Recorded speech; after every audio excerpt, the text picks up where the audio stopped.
Hi, and welcome to Tech Talk with Michelle Regragui and Jane Robinson. Today, we're going to discuss patient flow modeling software. Here's an overview of what will be discussed today. We will define patient flow, we will discuss patient flow tracking, and we will look at computer modeling and simulation. Hello, this is Jane. We're going to start this conversation by discussing what patient flow is. Patient throughput, also known as patient flow, is important to healthcare systems. It's how patients are moved from the admission status and continues throughout the care of the patient until discharge. There are even some patient flow systems that are able to go beyond discharge and into post-hospital care. Old and antiquated manual patient flow systems can drive the cost of patient care while costing profitability of the healthcare organization. The movement of patient flow is crucial for patients, hospital staff, and medical care and safety. So, you might ask yourself, why are we so interested in patient flow? The answer is the Joint Commission. The Joint Commission has set standards for patient flow. These requirements of the standard include that the hospital measures and sets goals for components of the patient care flow process, including the following: the available supply of patient beds, the throughput of areas where patients receive care, treatment, and services, such as inpatient units, laboratory, operating rooms, telemetry, radiology, and the post-anesthesia care unit, the safety of areas where patients receive care, treatment, and services, the efficiency of the non-clinical services that support patient care and treatment, such as housekeeping and transportation. And finally, access to support services such as case management and social work. Other elements of the standard include that the hospital measures and sets goals for mitigating and managing the boarding of patients who come through the emergency department. Boarding is defined as the practice of holding patients in the emergency department or another temporary location after the decision to admit or transfer has been made. The hospital should set its goals with attention to patient acuity and best practice. It is recommended that boarding time frames not exceed 4 hours in the interest of patient safety and quality care. The standard is results driven by hospital staff responsible for management of patient flow processes. These processes review measurement results to determine whether goals were achieved. Leaders take action to improve patient flow processes when goals are not achieved. Let's take a look at current state. A plan, do, study, act cycle can assist in making the decision of what type of patient flow technology system will be best suited for a healthcare system. Best practices from the California Healthcare Foundation can assist in the process of what the current throughput state is for a facility. A manual system, sometimes called a bed board process, is an outdated system and is completely inefficient. These old manual systems rely on multiple phone calls, a paper, or a board for the patient throughput, leading to potential errors. Some of these errors include charge nurses having to run back and forth to check on bed statuses. Is it clean? Is it dirty? Is someone coming to clean the room? Are we still waiting on them? Another error is that the patient received throughput to a dirty room, possibly leading to an infectious process. Another error is assignment of multiple patients to one room, causing confusion or even worse, a patient safety issue. These are some of the examples of the inpatient side. What about other specialty areas like procedural or surgical areas? A manual mistake could delay surgery or a procedure from being completed. Of course, we need to consider patient discharge as being another area for improvement for most hospital care systems. Based on one CDC non-federal short stay calculation of a 275-bed hospital, just by reducing the stay by 4 hours, an impact can increase throughput needs that can help with physically allowing for the capability of 10 more patient beds being available for use. This is Jane again. So your organization has decided that it is going to start including modeling and simulation into their patient flow processes. What are some of those things that you can do with that? First, you can do an analysis of your department workload. You can look at your ED and determine when are your busy hours, what are your busy days, so you can help improve your staffing models and change processes to meet those surging demands. It can also help with department management. Are you getting the services that you need to help your department be efficient, such as is EMS coming in to clean your rooms efficiently? It can help with policy making. And it can also be used to build test beds for testing various solutions as your team comes up with new ideas to help improve patient flow. Types of patient flow modeling and simulation software. Computer simulations are commonly divided into 1. Model construction and 2. Simulation results analysis. We will be looking at patient flow tracking and computer modeling and simulation in this presentation.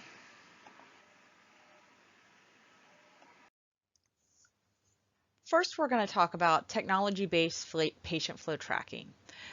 We need this information to be able to inform our models and simulations as we go forward. So we're going to talk about two ways of tracking that information.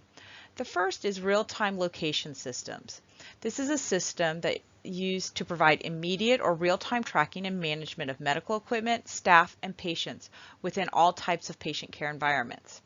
RTLS solutions comprise various tags and badges, technology platforms such as Wi-Fi, infrared, Bluetooth low energy, low frequency ultrasound, and others, hardware infrastructures such as readers and exciters, and other components such as servers, middleware, and end-user software. RTLS solutions typically include location sensors that are attached to various assets, be it a patient, a staff member, or other piece of equipment. Utilizing a unique ID, the system can locate the tags and give you real-time information about its position within the facility. Estimation-based RTLS solutions can enable tracking in a hospital's unit or floor, whereas clinical-grade locating systems are able to achieve room, bed, bay, or even shelf-level tracking for true workflow automation. You also have event-driven data. This happens with manual entries made by authorized persons such as doctors or caregivers who make entries whenever an event takes place.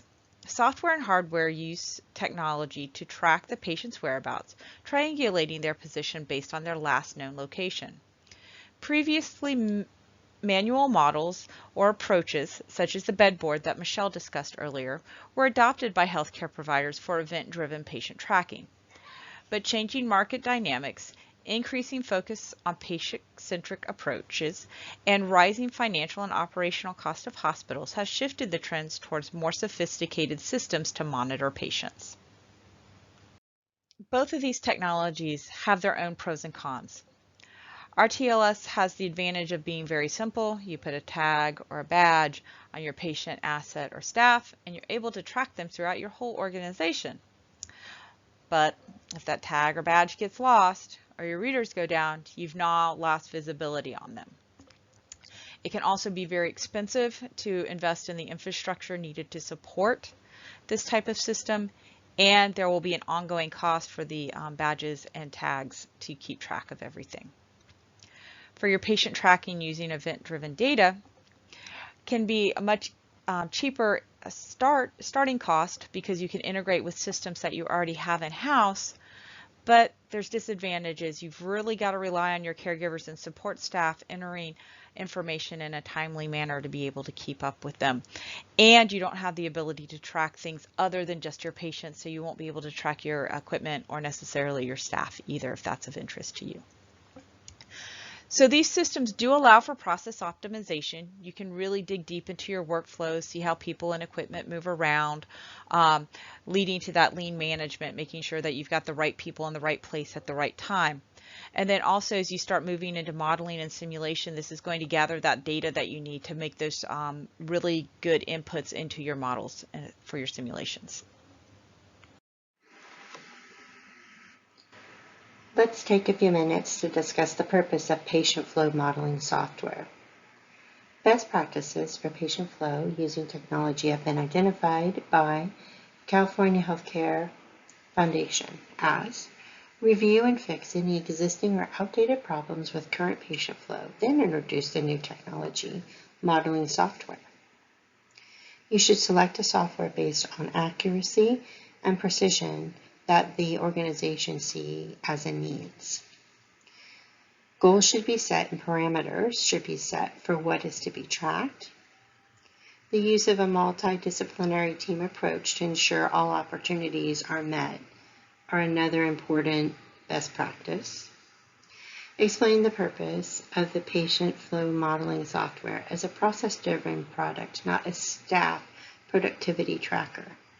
And finally, take a close look at the organization's processes and examine patient flow.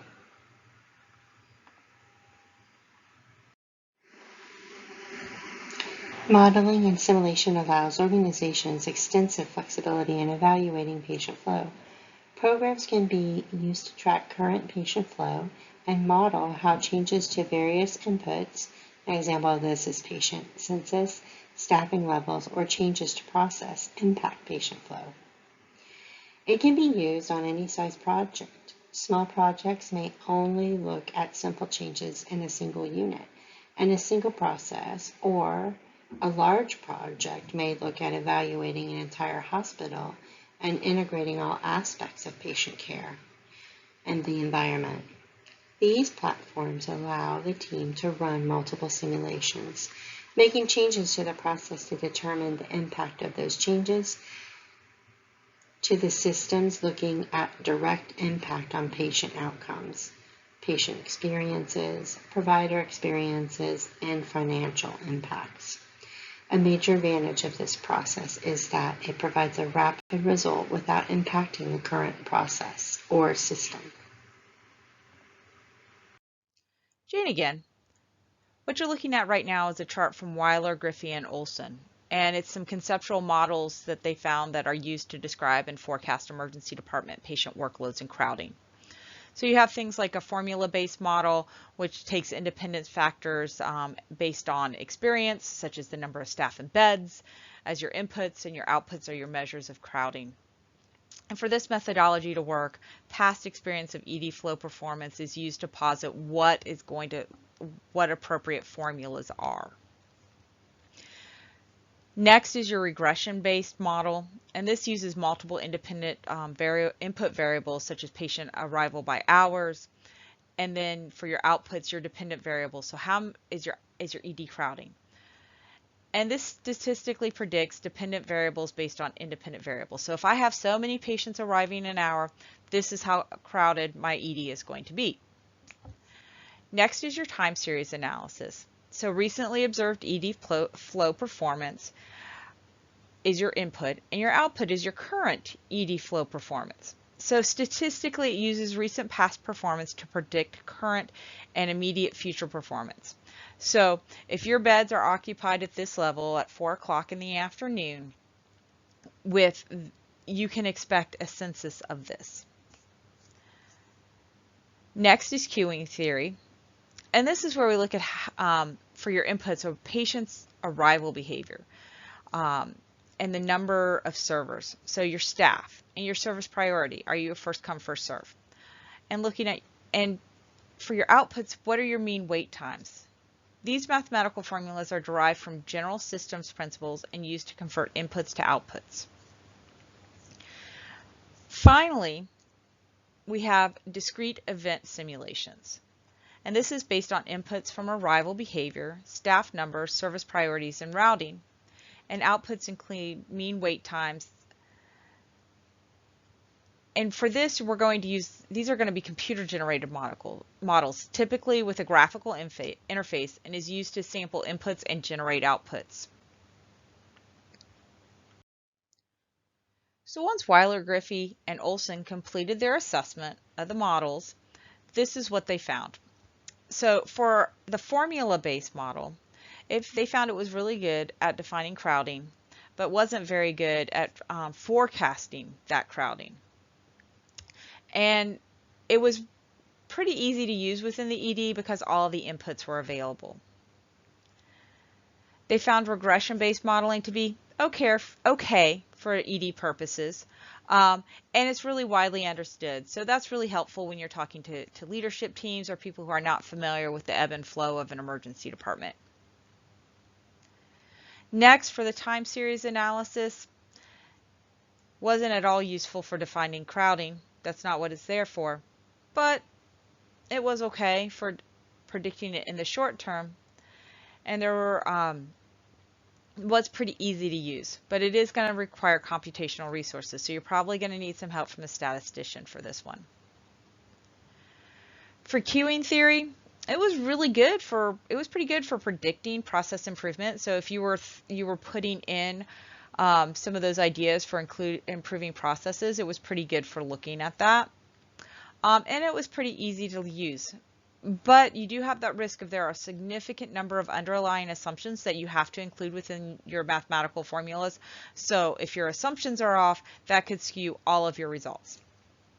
And then finally, for the discrete event simulations, they were good at predicting if your process improvement is going to have impacts on your flow. But they did say it was not easy to use, and it's really costly to implement and maintain. Now, this was from 2011, and we have found that some of these models have gotten easier with being able to input your data. Plus, if you're looking at a very large project where you're looking at lots of inputs, this may be the only way that you're able to do that.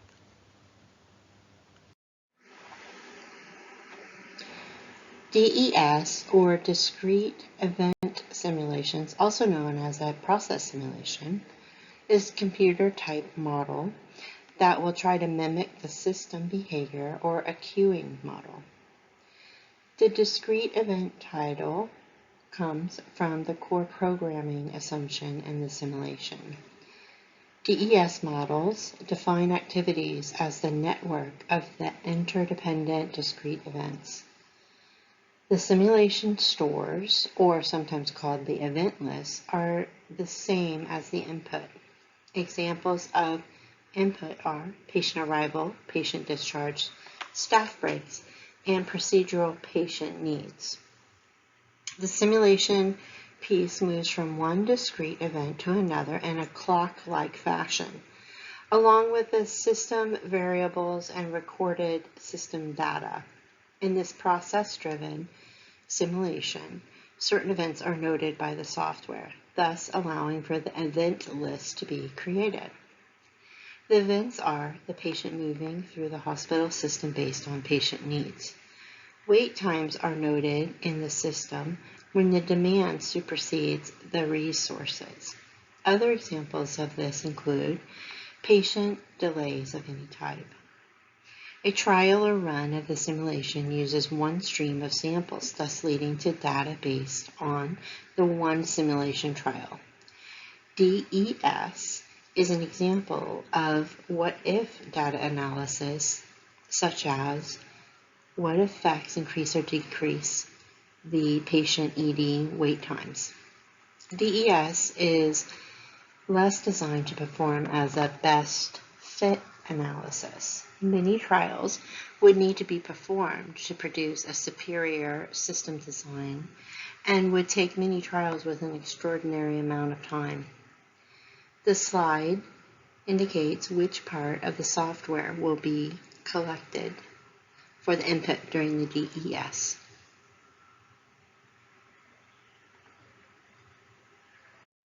As Michelle and I reviewed the literature of the current state of patient flow modeling software, we were able to identify several limitations. Currently, the models don't account for all staff activities or machine downtime. An example of this would be a healthcare provider attending a CPR training. While this is vital for the continued performance of the unit, it's not included within the model. Also, the models don't account for differences in patient needs. So you have a patient that comes in that is well educated, highly literate, may have few questions about the disease process that you're diagnosing them with, while you may have another patient who is not as literate and may need a educated on their condition may need additional support from the provider in answering questions. So they no longer fit within that 10-minute window that their exam was supposed to be. So that can skew your models. Also, there's an inability of software to capture irregular scheduling. So those walk-in patients can be difficult to capture within models. And finally, the work in this area has primarily been conducted on intensive care units, emergency departments, surgical suites. So the scenarios representing the interaction of multiple departments requiring complex algorithms is very limited. They haven't been built, they're not robust yet. So definitely a lot more research needs to be done in this area to collect the data and build those algorithms for that, to be able to look at those things. Overall, we think there's a positive outlook for the use of simulation and modeling to look at patient flow, especially as we look at bigger, complex needs of an organization. So thank you so much. Jane and I would like to thank you for listening to today's Patient Flow Modeling Software Tech Talk. Thank you for your time.